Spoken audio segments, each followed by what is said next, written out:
Hi friends, sorry for no updates in a while. The lot has changed with the tank. You probably noticed immediately there are no fish in that tank, just coral. And that's because I have them currently in a hospital tank undergoing treatment for ick. We're doing a 76-day fallow period in the display because I want to eradicate it completely. I got a very special fish, and I don't want it to have any chance of getting ick. Everybody's undergoing their copper treatment, copper power. And when that's completed, we're going to keep them in the hospital tank for a little while longer, probably about 3 more weeks, just so that we can make sure that ick is eradicated. Now, I'm going to give you some updates on the tank and the corals. There's the big mamma jamma that we found with some barnacles on it. He is doing great now. I have managed to basically eliminate most of the pests. There are a few vermitid snails in here that I've been running into, but once the wrasses get back in there, I think they'll handle them. I've been taking care of them when I can. The dragon soul is kind of in the back there. You can see it, the green and gold and yellows and stuff over there. Then we got our gold torch. We have a fell flame from Worldwide Corals. And then I got this green one. So I bought a pack from Queen City Corals for about $90. It came with the highlighter green and a blacklight torch. The blacklight torch died. I don't know why, but its tissue was receding when I got it, and I couldn't save it. So I don't know why that is. From what I understand, Queen City is pretty decent, and they have good pricing for their corals on like Worldwide, Top Shelf, things like that. You know, they're really expensive, but not Queen City. But I guess you pay less, you take a chance of getting crappier coral, I guess. I don't know. I moved the candy cane to right here. Probably not the best spot, but that's where he's going for now. That thing was pest riddled. We got it good. We got a couple acropora just kind of sitting here. You can actually see some of the polyps coming out of this acro. It's really nice. So we'll be putting those in soon. We got our chalice back there.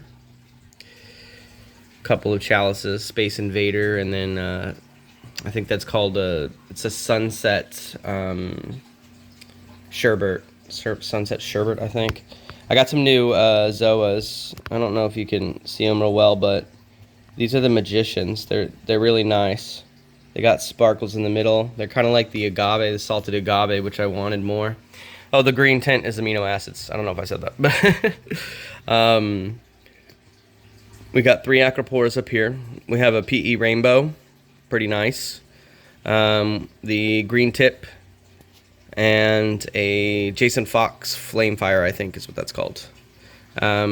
It'll get more color as it gets bigger, but yeah, I've been doing pretty okay with the acros. I mean, you can see that we got a new little nubbin coming out the base right there on the rainbow, so I'm pretty happy with my abilities to keep acros so far. Our Duncan getting freaking huge. This is a devil's hand leather. I got a beach bum Montipora. You can see it's a little discolored right here. It's because I had to redo the rock work when I pulled out the fish, and the Monty did not like that at all.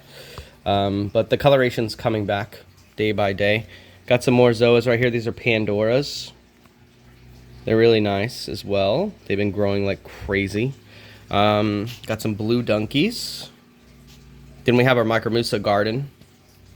We got a green, we got a red. Those red is actually blue. I've got a yellow filter on right now, so you can't really see the blue in the red right there. I mean, but you can see the little lines. But they do have multiple colors, and it's growing pretty good. And then I've got a yellow and blue one as well.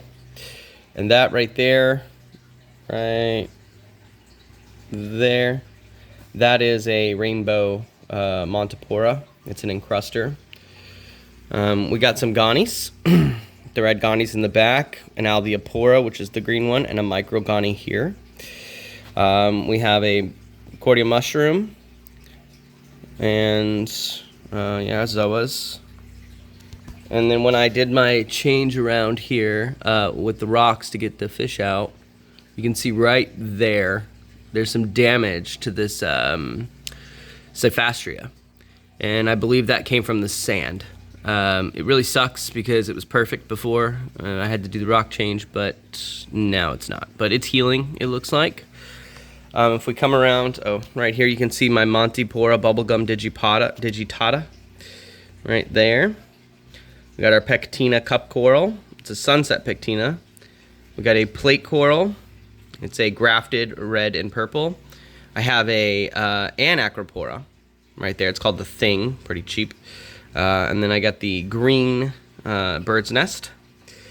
Also, if you look right back there, you can see a purple as well. Purple plate. There's our Tangerine Dreams, our Lepisteris. You can see it's growing pretty well. And as you can see, we've got quite a bit of algae growth happening. Mainly because the tangs aren't here to eradicate for me. That's the rainbow stylo. That is another stylo that I can't remember the name of. It doesn't look like the polyps are out, but if you saw it from the front, the polyps are out. I think it's just because the light isn't as intense on the side. And then that's a Birds of Paradise. So that is the coral. You can see that the polyps are out on this side for that guy.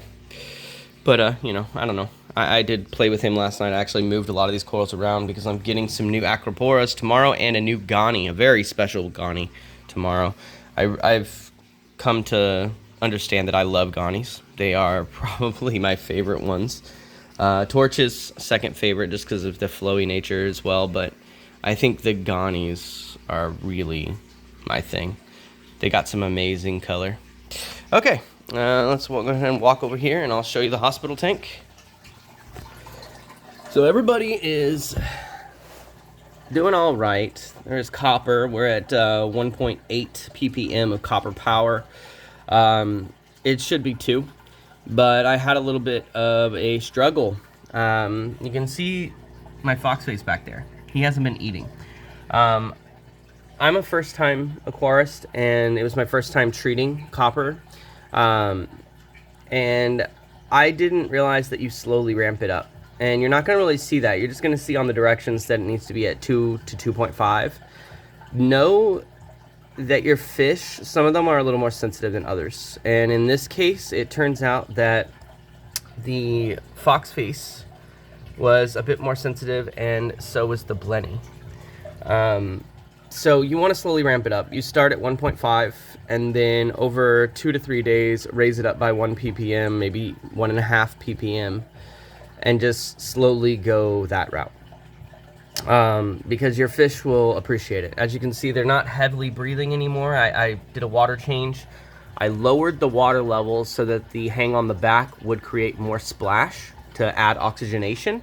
I also have a wave maker pointed directly at the top of the tank to increase oxygenation, and I have lowered the temperature to a cooler numbers, because the colder the water, the more oxygen the water can hold. So all 3 of those things, along with dropping the copper back down to 1.5, has forced a recovery for the fox face. He's not breathing nearly as hard. And the blenny. Today was the first day I watched the Midas blenny eat again, but the fox face, he refuses to eat. At least he's not heavily breathing anymore, but soon I'm hoping he will eat. And since everyone's breathing stabilized fully yesterday, I did raise it from 1.5 to 1.78. So we're going to try to get this into the 1.9 to 2.0 range, so it's back at therapeutic. Our powder blue no longer has spots on him, which is fantastic. Another thing about the powder blue is I will be getting rid of him. I'm going to be taking him and rehoming him. I've already got it lined up. The reason I'm doing that is because of the special fish that I got. My tank is not large enough to handle 2 acanthrius. That is what that species is, the acanthrius. And to show you, we got something very special. He has been doing great. I know you can't see him. He's very shy. It's usually in their nature to be shy. But if you get to see him, if he'll grace you with his presence, it is an Achilles tang.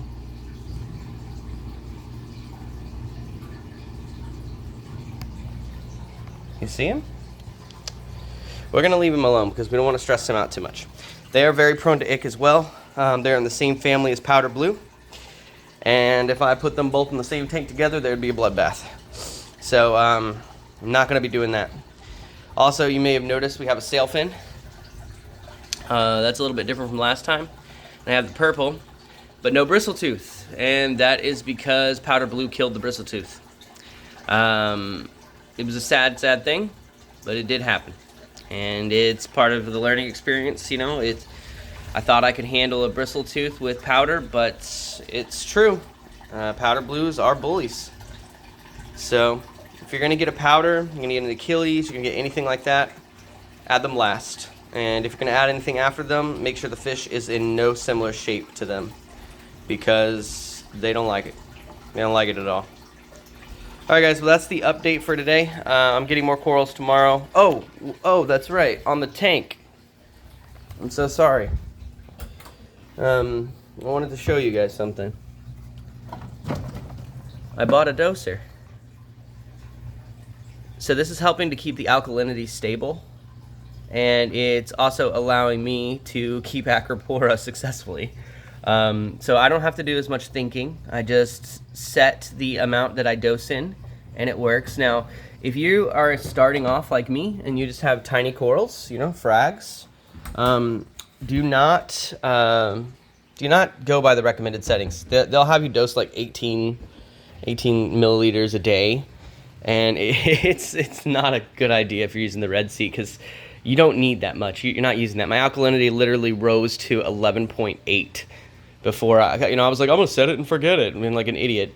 And I went and I tested my water, and I was like, well, it's going up. And the next day, oh, it's going up. And the next day, it's going up. I finally realized it's because I'm dumb and I'm doing way too much. So I stopped. I brought it all the way down to exactly 4.5 milliliters a day. And now my alkalinity is slowly but surely decreasing. We go down about 0.1 per day. We're going to get it back to the 8.99 range. That way we can support the level of calcium in the tank and not have overgrowth that just absorbs all the nutrients, because the higher the alkalinity, usually the more growth you're going to get. But that's kind of anecdotal, so that's not necessarily the case. Reef mat runs out quick, but I wanted to show you guys this right here. You can see that little green light. This is a UV sterilizer. UV sterilizers, they do not eradicate your pests like ick. They what they do is they suck the ick up into it, and they make it so it can't reproduce.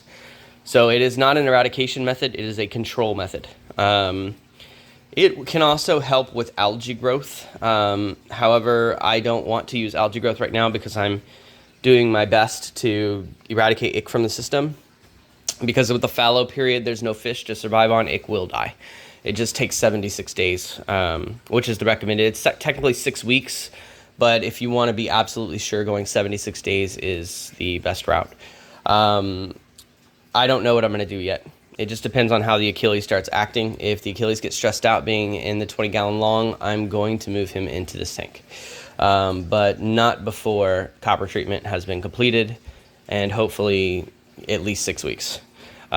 He's been in that tank for about 2 weeks now, so we got 4 more to go. But yes, that is everything. So UV sterilizer, get one, very cheap. They're not that hard. You don't have to plumb them in. There are certain models that work. That's actually only 13 watts, but it is rated for gallons, I think 80 to 200. So take a look at that. It did come with its own pump. I got it on bulk reef supply. I got the doser at my local reef store. You don't need a doser.